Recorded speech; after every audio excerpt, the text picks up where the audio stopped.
Hi guys, thanks for checking the video out. Steve Buzza here, and this week I'm going to be doing some indoor drills that are going to build upon each other. So if you're in a situation right now where you can't hit golf balls, you can use some drills to help your swing, and more importantly give you a better understanding on how your swing should feel. So without further ado, let's get into lesson one. And we're going to start with the body. So I was very lucky. I had the opportunity to work for David Ledbetter, and he has this phrase which I think comes from his book from like 1990, and that is the dog wags the tail. So what that means is the body is controlling the arms, not the other way around. So it's logical to start with the body. You know, sometimes when we're looking at our swing, we're looking at what our arms are doing. Whereas if we can fix the body move, the arms start to become far more cooperative. So you might have heard of pivot. So pivot is with the body and it's getting this nice movement here. But we need to establish how that should feel for you. So before we get into what it should feel like, let's go with this move. So, and this is kind of more from like a yoga standpoint. If you think, stand nice and tall and just move from side to side. You see, I'm moving everything together. This is actually, by the way, a really good baseline movement for your pitching.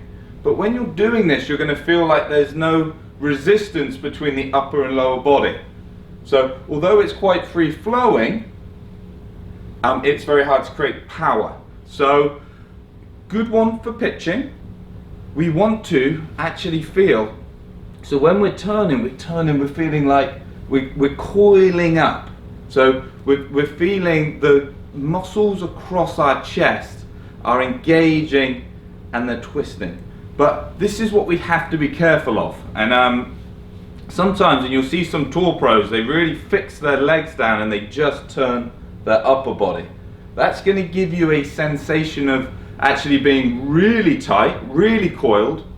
But here's the key thing, and this is what I want you to play around with and develop into your own swing, is I want you to feel as much coil as you can physically get that still gives you the sensation of being able to change direction into the downswing.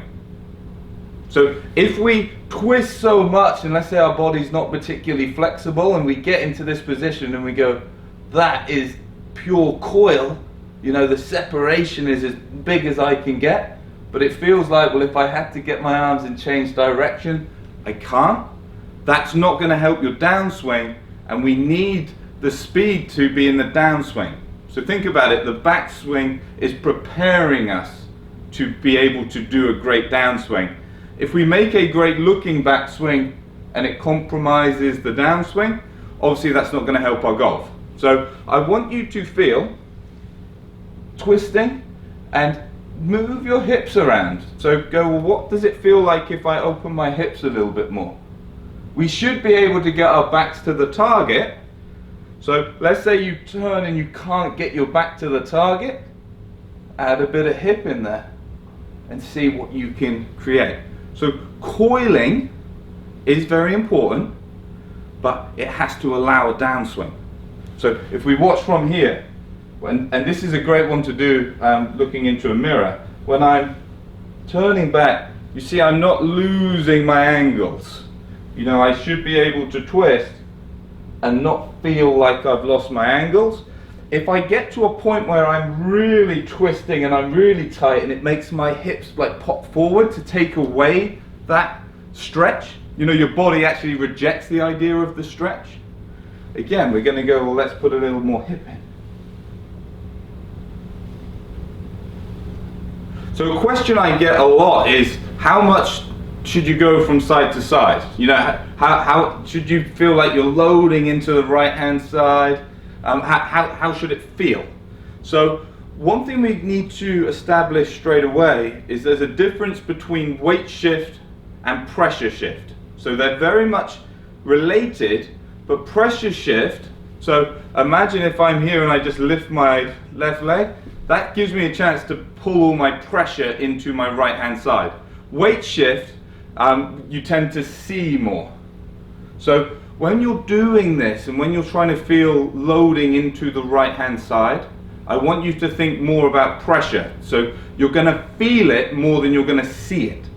You know, that's one of the big issues we have with weight transfer, is we're talking about forces, but we're trying to kind of distinguish between good and bad by what we see. So pressure, we're going to go, well, I feel that I should feel some loading into my right hip. It's going to probably feel more on the inside than the outside, but I'm feeling that move. It doesn't have to see the move. So that's a really good one as well. And if you take home from this video, you see we're listening to our body. We've all got slightly different body types, different mobility, different flexibility. So we want to get into a situation where our body feels good.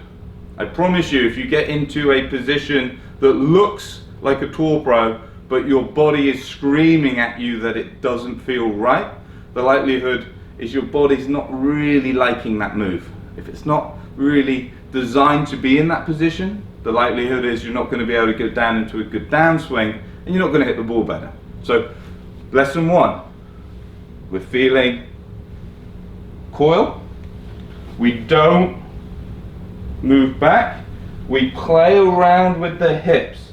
So we should be able to complete the upper body, but we should feel like we can change direction.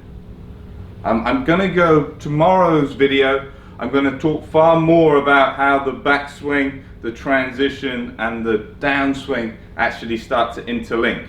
So very much an introductory video, just giving you a chance to feel what it should be like, taking the arms out of the equation. You know, the arms are going to be important, and we'll certainly talk about the arms in a couple lessons time, but to start with, let's start feeling what this body should be doing. We feel coil, we don't just feel pure release, and then we listen to our body and we might have to find a happy medium. Some people are going to be nearer the pure release, some people are going to be far more in that coiled stage. So have a play around. Know you've got plenty of time on your hands, so stay safe. Get some comments down below. What other videos would you like to see?